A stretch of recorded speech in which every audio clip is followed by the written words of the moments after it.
back to David. If I go clear back to kindergarten, David I was afraid he was going to become a non-reader because he didn't like books. He was the only one of our children that I couldn't sit down and read a storybook to. He just couldn't sit still long enough, and he didn't enjoy my reading to him. And so I thought, this boy is never going to learn to read, because my girls were reading, as probably Reed was too, before they ever started school, because they liked books, they liked to be read to, they liked learning. And David had a quick mind, but he just was not interested in reading. He went to kindergarten, and at that time they did not, up to that time, they did not teach reading in kindergarten.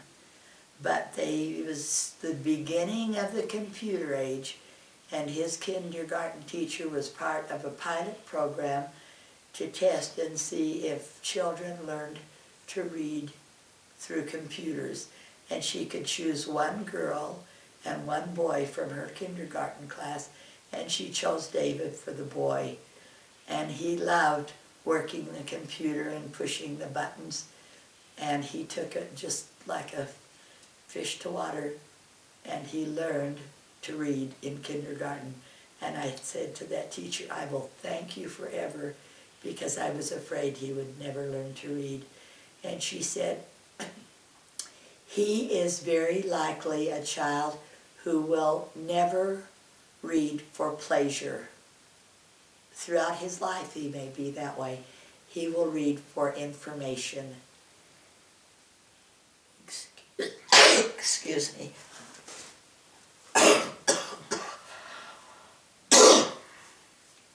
And that has been so true for David through school, when he got into high school and had to read books for his English classes. He chose the books that was the skinniest, easiest to get through, and I helped him in one regard. I would read the books to him, and I would point out the symbolism. So I shared in his reading experience.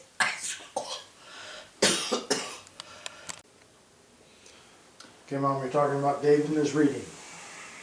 So I helped him through his literature section of English and reading. He was a great science and math student, but anything to do with reading for literature was not his cup of tea. But he got interested, for instance, in ham radio when we were visiting Grandma and Grandpa Gunnell in Arizona one time, and Grandpa's friend, who was a ham radio enthusiast, gave him that ham radio instruction booklet that was about that thick, and he took it, and I think he read every word of it because it was something he was interested in. He would read the encyclopedias for interest, anything, any kind of a manual for something he was interested. So he reads, and now as an adult he reads church literature, but he does not sit down and read a book just for the pleasure of the story of the book. It's not his thing. But anyhow, when he entered junior high school, the three young ones in school years were always 3 years apart. So as Julie left junior high, graduating in 9th grade, David was coming into junior high as a 7th grader, and she would tell her band friends, "You'll like my little brother when he comes." She always called him her little brother. And here he came, this big, tall, rangy kid, and they'd say, "You are the little brother?" But he fit right into the music program, carried on the Gunnell tradition with playing trombone, and he did play sports in junior high. He played at least football. I'm not sure if he played basketball, I can't remember that well, but sports was not his great love, but he enjoyed it in junior high school. When he moved on to high school, Coach Salter, the football coach of the high school team, had his eye on David. He was tall, long-armed, good hands, and he wanted him to be one of his receivers. And so David went out for football practice before school started in the fall, seemed to be enjoying it, but he also loved band, and the Arcadia band before school started in the fall always took all their band members up in the mountains somewhere to band camp, and they got a head start on learning their music and learning to march correctly and all the things that you do in connection with band. And Coach Salter realized that he loved band, and so he said, I will work with you.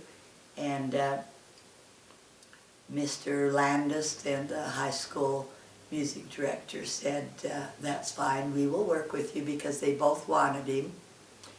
And so he left football practice when it was time to go up for band camp, and he stayed at band camp, and then he left band camp. Dad picked him up and got him early, brought him back for a scrimmage for the football, a preseason, just a practice scrimmage. And by the time he got home from band camp, he said to us, to Dad and I love music more than I do the sports. I don't want to do football, I just want to be in band. And Dad said, that's fine, if that's your choice, just tell the coach. And he would go and tell Coach Salter, and he couldn't accept it. He kept trying to argue him and persuade him to still be on the football team. And finally, Dad had to go with David and approach Coach Salter and said, you have to take him at his word. He does not want to play football. So he became, can I have a timeout again? David was in band. He played eventually bass trombone, and the band was transitioning from just street marching to field competitions. It was the way the trend was going. And I don't know if I mentioned this before once when I was off track, but you could sit in the stands during the field competition and hear David. He was so good with that bass trombone, and it's an instrument that could be heard from afar. And so we loved his being in there, and he did that his sophomore year, but he started to date a cute little redhead who was a beautiful soprano. And they decided, not a member of the church, but they decided they wanted to try out for chanteurs. Julie had been in New Spirit, and now David comes along, and so Kathy was her first name, and they tried out for chanteurs and made it, and David quit band at the end of his sophomore year and concentrated on chanteurs. So he broke the tradition. He marched in the All-Western Band Review as a sophomore, played Stars and Stripes Forever, which is a great one for trombones to play, but he gave it up in favor of vocal music, and he had a great 2 years. You could only be in chanteurs your junior and or senior year. And so he sang solos, he sang harmonies. They would have what they called the May show, the chanteurs. Every spring it was their big show, and they had it in May, and they just named it the May show. And the kids could do what they wanted. It wasn't orchestrated by their director. It was just whatever the kids want to do. They would have to audition for each other and for the director and have what they had chosen accepted. But it was a fun show, and he sang a solo and he sang a duet with his girlfriend, and he had great times both years in chanteurs, and as a senior he was awarded the honor of being the senior male vocalist of the year. And so he made the most of his singing talents. His math teacher thought he should devote himself completely to math and almost failed him in, I don't know, calculus, trigonometry, something, because David would have to miss his math classes frequently, especially during Christmas time, because chanteurs was such a great group. They not only did competitions with other schools, but the community knew them well, and so they were asked by all sorts of groups to come and entertain them, especially at Christmas time. And so he missed a lot. And I had to go to school one of the few times I've ever interjected myself into the school, and went to the principal and said, that teacher is being harsh on David because he thinks David should not be pursuing his musical interest, but just pursuing the science and the math. And he had told me as much. And he had a son, Sherry's age, who was in band, and he actually made his son withdraw after his sophomore year from band so he could devote himself to the things that counted, as that teacher thought. And the principal went to that teacher and talked to him, and we actually changed teachers so that David could get through his math with the kind of grades he deserved and still enjoy his music. I said, I know he's going to choose some kind of a profession that will be grounded in math or science or both. But he loves music, and this may be his only opportunity to enjoy the experiences he's enjoying there, and I will not deny him, nor should you, that opportunity. So he made it through school. Now, to back up a little bit on another side of music for David, he had a desire to be a mobile disc jockey, and this desire started in junior high school. And he would do dances at the junior high. He would talk the teachers into letting him be the one that did the music. And he would go over to the high school, and he's still in junior high, but the band director would let him borrow the high school's sound equipment so that he could just get his feet wet in this. And Grandma Davy came out to visit, and David confided in her that he loved this, and he would love to buy his own equipment and be a mobile DJ. And Grandma didn't say anything to us, David didn't say anything to us, but Grandma went home from her vacation, talked it over with Grandpa Davy so that he was on board, and sent David a letter with a check for $500. We knew David had gotten a letter from Grandma because I brought in the mail, but he never mentioned it. So finally, after a few days, Dad and I asked him, did you get a special letter from Grandma? What was that all about? And he said, well, I was afraid to tell you because I knew you'd probably just make me send the check back. But Grandma had wanted to be his partner. If he wanted to be a mobile DJ, Grandma offered to be his partner, and she sent him $500. She had no idea how expensive sound equipment is. But we let him keep that money, and the $500 wasn't enough to buy the quality he wanted. But Dad went shopping with him, and David didn't want just what would make do for a junior high boy that was interested. David wanted to buy the new equipment, so Dad and I had to supplement Grandma's a gift of $500 and let him buy his first piece of equipment. And I can't remember now what it was, but it wasn't the sound, but one of the music ends of it. And he and Dad had a friendly battle all through high school, because every time David wanted to buy a new piece of equipment, Dad wanted to look at the little lower priced one, and David always wanted the top quality, and Dad always acceded to David's desire. And so he continued, or started, his dance business with just a few records and a couple of pieces of equipment. And that's probably when he started borrowing equipment from the high school. And Mr. Landis knew Julie and loved her and had faith in her little brother.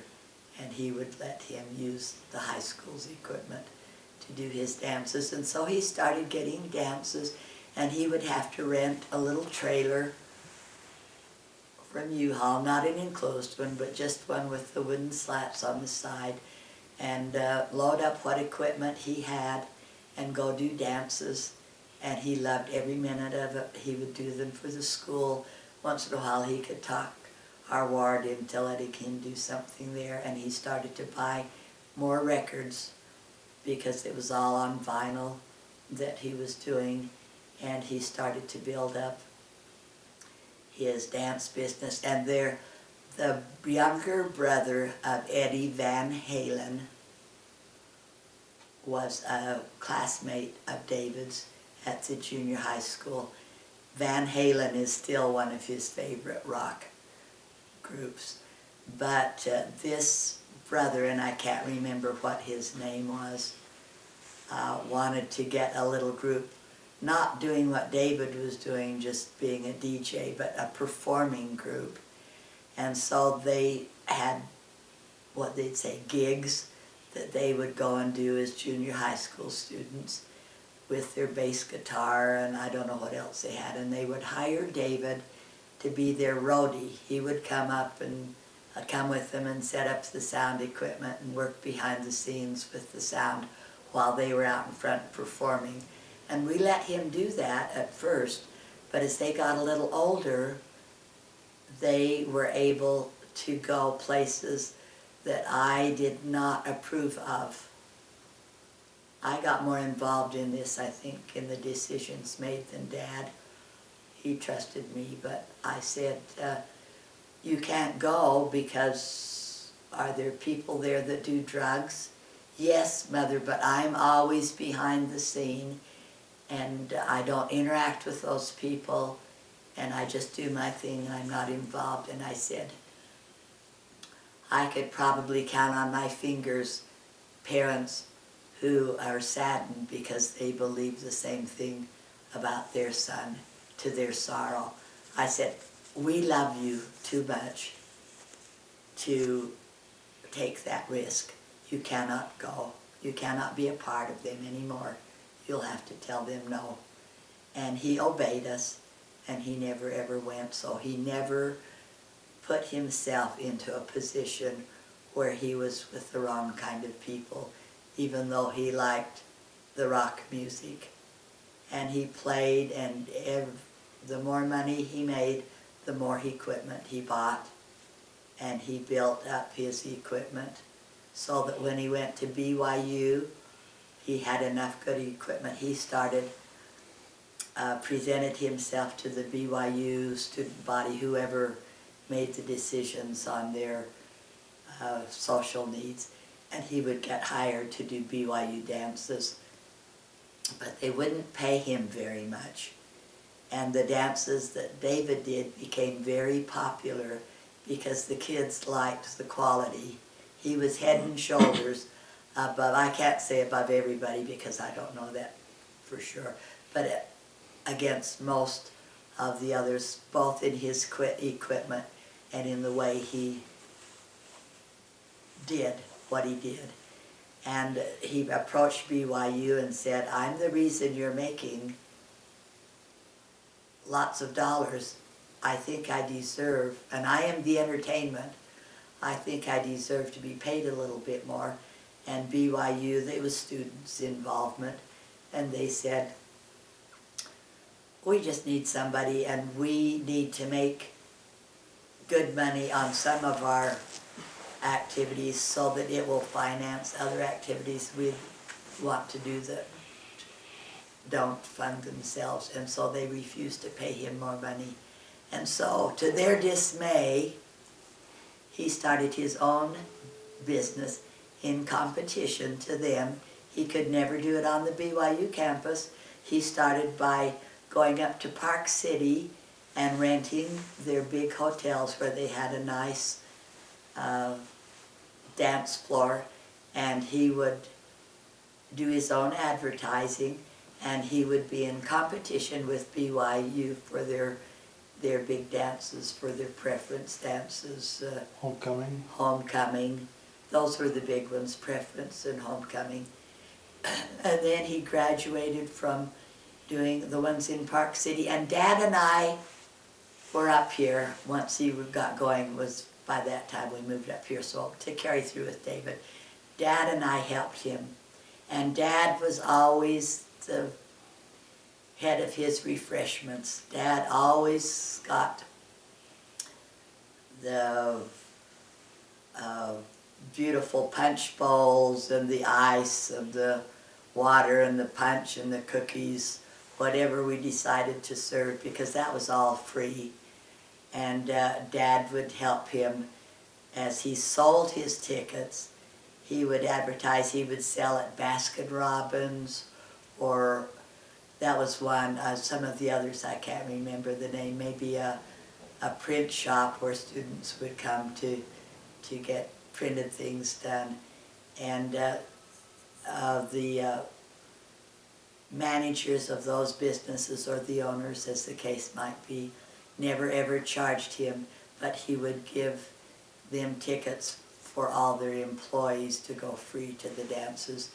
And those businesses were happy because it brought students in. If they came to Baskin Robbins, it was not uncommon for them to come and buy their tickets and stop and have a dish of ice cream or an ice cream cone or something. And so he never ever had any problems finding places that would be a location where students would come. David didn't have to be there to sell them. The employees would sell them and keep records. And this became a thriving business, and he graduated from the Park City area to the Utah State Capitol in Salt Lake City. You didn't have to decorate for those because that was so beautiful that you just showed up and set up your equipment and you had your coat check and your refreshments and all. And Dad was his partner in everything, and Julie and Scott and the kids would come and help set up and take down, and Susie and Ernesto would come, and maybe David would pay them to manage the coat check or pay some of the other family members to help with the refreshments. Never paid Dad or I, we were just there to help. But to show his appreciation to Dad, one year he had the fireplace that's now down in our romper room, beautiful fireplace, installed. The hole was there in the chimney, but the fireplace wasn't there. And he did that as a thank you to his father for being such a support and a help to him. And Dad loved doing it. So we would have to go up some years, and you couldn't buy the reservations, make the reservations for the Capitol building until like the 31st of December for the next year. And they did not charge a lot for them, so we would go up early the day before you could start buying or making the reservations and buying the night that you wanted to use. And there were some other DJs that caught on, and it was always a battle of the DJs who would get there first, but David never lost out. He always got those, and he did that even after he was married and moved to Las Vegas, we would help him from this end, and he would come back and do those dances because he would make great money and was still very popular, and they loved him, the students, and he always made them abide by BYU dress standards and BYU conduct standards, even though it was an off-campus dance, and technically he would have had to, but he always did, to keep a high-quality dance. And he would hire the same photographer that had done Julie's wedding pictures, who was one of the top photographers in Salt Lake City, Busafe. He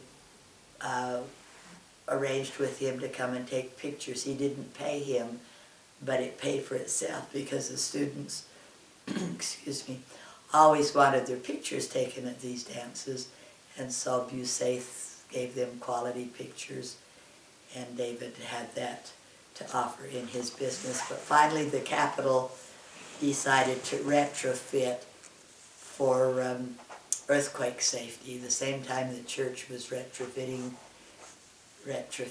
the tabernacle, and so that was the end of David's, and he's never started it up again. But he still does some in Las Vegas where he lives. He did it while he was a bishop. The kids thought he was the neatest bishop ever because he would do free dances for Halloween or whatever for the kids, for his own ward, sometimes for the stake.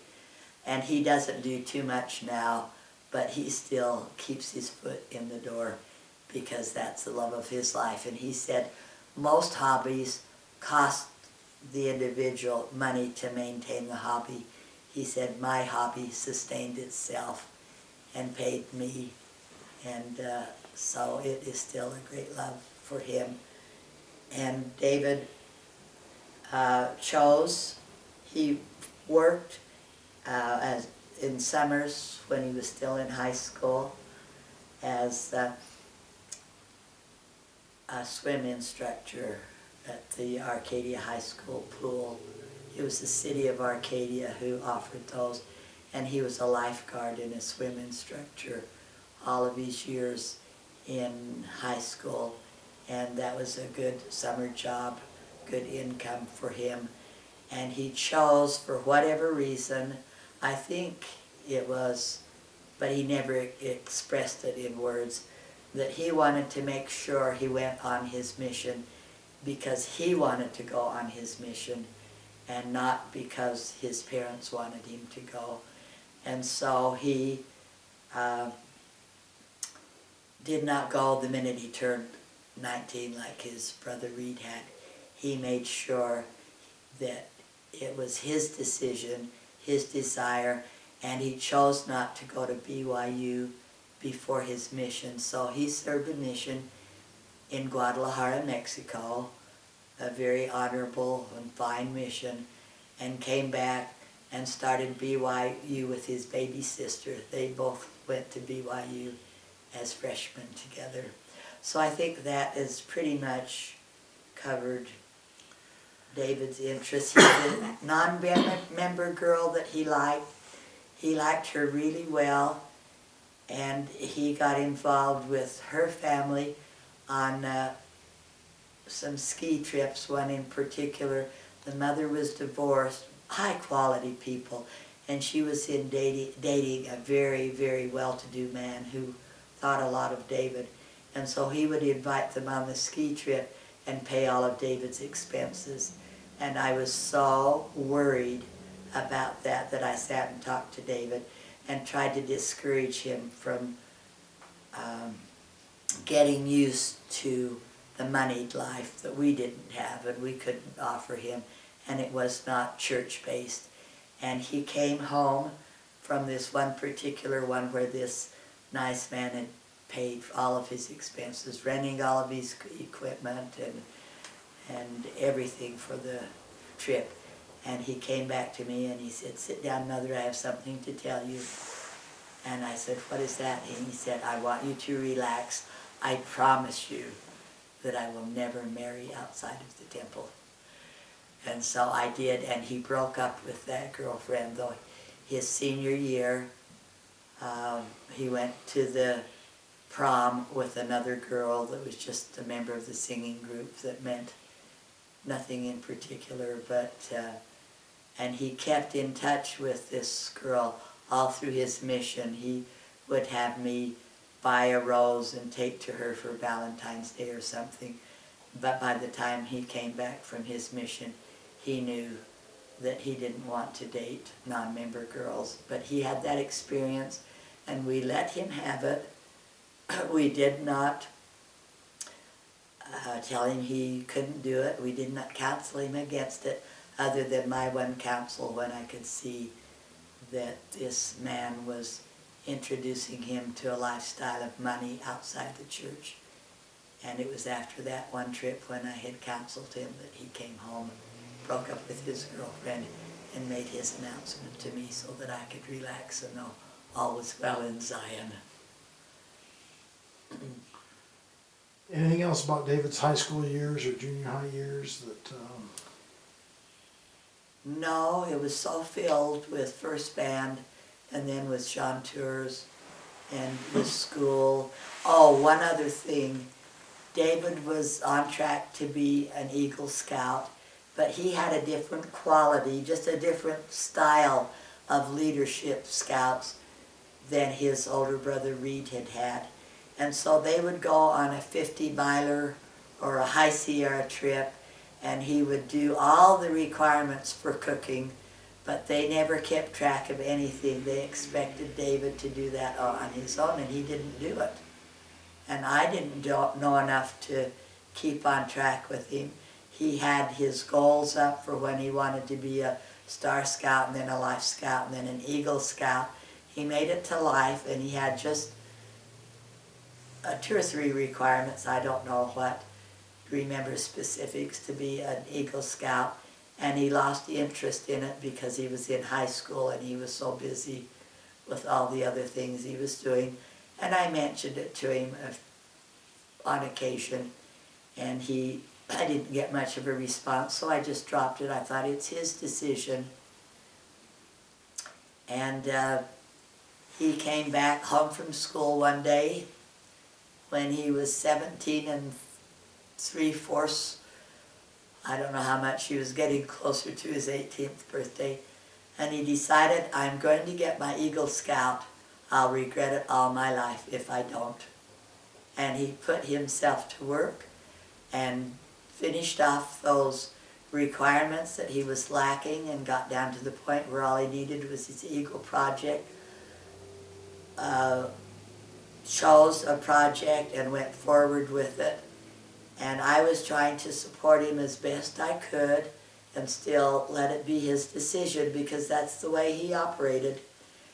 And he probably gave me my first gray hairs, because he turned in his final write-up, his final requirement, just before midnight at the doorstep of the stake scoutmaster, and his birthday was the next day, his 18th birthday. So he made it by the skin of his teeth, but it's just as valid as any other Eagle Scout because he earned it, but he did it in his own way and in his own time, and that's the way he went on his mission, in his own way and in his own time, and not being pushed by a parent, because he always wanted it to be his decision because it was what he wanted, not what the parents wanted for him. So that's a quality about David that I admire and love. I think that's all I can think about David, unless you have some other question. As far as David specific, I think there's nothing else that I'm aware of that would involve you or whatnot. No. You want to talk briefly how he met Allison and just get him married, and then we'll go back to finish up with Cher?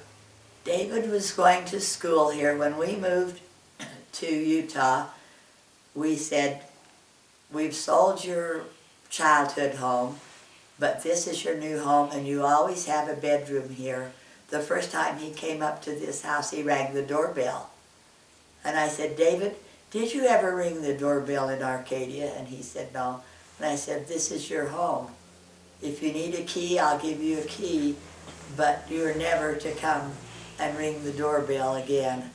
But he was a student at BYU, and he didn't want to come home and live. He had roommates. He lived in Riviera. Michelle Boffman was going to school on a kiss and a promise. She didn't have much financial support. She had gone through a divorce of her first Temple marriage, and she had come to BYU, and she was struggling. David was so good to her. She lived at Riviera too, and he said, you can come over, and anything that is mine in the way of food you can always eat. This is a place of refuge for him. And he came in his mind to almost regret it, but he never did, because he would sit in church on a fast Sunday and think about what he had in his freezer that was going to be his meal when he came home and broke his fast. And Michelle would have beaten him home, and innocently, she was only taking him at his word, she would have eaten what he had planned for himself. And just as a fun thing, years later, Michelle saw somebody that had been her friend at BYU, and they said, whatever happened to that boy you were dating when you're at BYU? And she said, what boy? Oh, that tall blonde boy that lived at Riviera. And she said, he wasn't my boyfriend, he was my uncle. So that was the relationship that he had with family. But he was not always fond. One year he had a roommate that was from Pasadena State that was a good friend of Sherry's, and Sherry got the two of them together, and they lived very different personalities, but they got along well. But David had a situation with a roommate that always got into his food, got into his things, used his stuff. David wasn't very happy, so I invited David home for the Christmas holidays to just come and stay with the family. And he enjoyed being away from that roommate so much that he didn't leave. He stayed at home, and that was a great experience. But Michelle was always trying to set him up with somebody. He was her uncle that had been so good to her, and she was trying to find, Dad tried to set him up with his favorite sister missionary from the Arcadia mission that he'd been part of before we moved to Utah. And the girl agreed because of Dad, and David agreed because of Dad, and he took her. And where did he take her? To a dance he was DJing, and she was sitting with him, and he could get the music going, and he could dance with her, and she was bored stiff. She did not want to have anything to do with David in his dance business.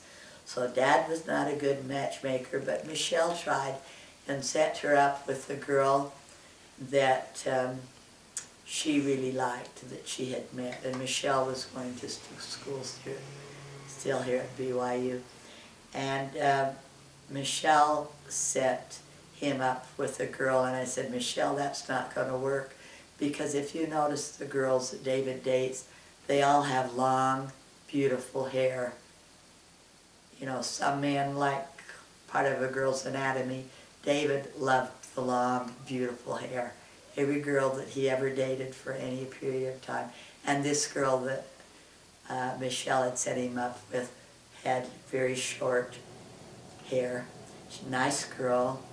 I don't remember whether she was a returned missionary, but she had been endowed in the temple, so she probably was, and that's how Michelle had met her. So David went with this girl, I don't remember her, a time or two, and she loved David, and so she went overboard. When he had a birthday, she had a gift for every year, however old he was. She had a gift for every year, and it just turned David off. But I don't remember whether he was actually with that girl or not. I think not. He didn't date her. but she knew that David was doing a young adult dance, I think at the Capitol building, just not a big deal, but just a dance.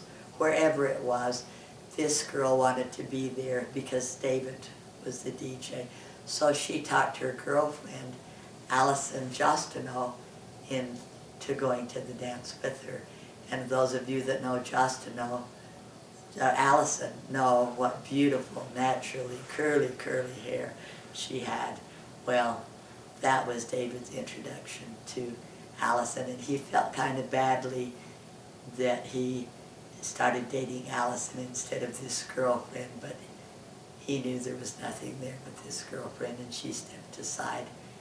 And Allison loved his, if not loved, she was at least happy to go. And her first exposure to him was when he was DJing, and so she always was fine with that.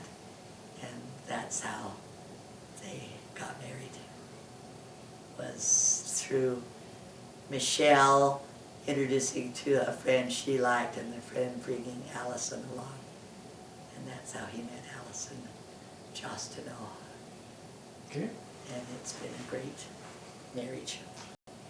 I remember, if I go back to David, when he was little, and Julie didn't like him tagging after her all the time when she played in the neighborhood. So she and her friend went out the kitchen door, and if you remember, since that door went into the garage by fire code, it had to be a solid fire door. And she tried to hurry and close the door before David could follow him, and he got his middle finger in the door, and she pushed that door shut on his finger, and he lost his whole fingernail, but he survived it. But David used to dress up when Julie, I don't remember if he did with Sherry, but she would have her friends over and they would play dress up. And he was a little boy, but he wanted to play with his sisters, and so he would dress up in a dress, a pioneer dress, and Dad would roll his eyes. And I said, let him be, he'll never remember this. He's just having fun playing with what's available there.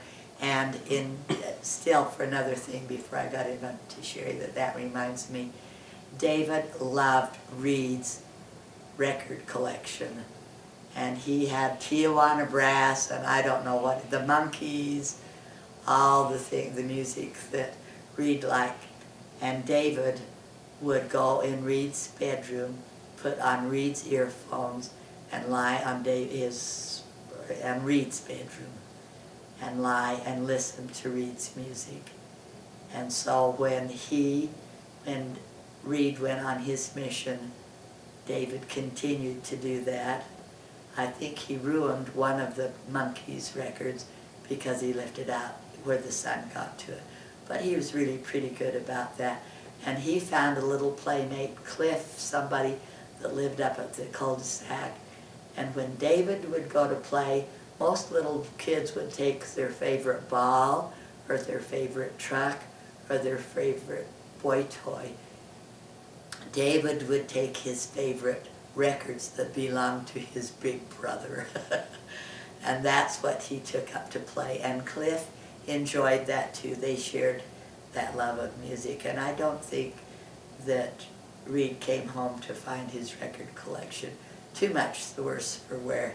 If he did, he didn't complain about it. But David took care of Reed's records while Reed was on his mission and promoted his love of music. Even as a little preschooler, he loved that music and he loved to listen to it. And that was what he wanted to share when he went to play with a friend. I have to tell you another funny thing. I'm sorry if I bounce back and forth, but David was adored by his teachers as a little boy, and he had the same teacher in second grade as he did in third grade. One of those two was a divided class, half and half, but Mrs. Lisbon, and she loved him. And David has a sense of humor that he came home giggling one day, and he said, "Mom, I want to play you something that I've recorded." Cassette recorder. and he played it for us. And it was of his dad. When his dad was taking a nap, he recorded his dad snoring and took that to school and used that for show and tell.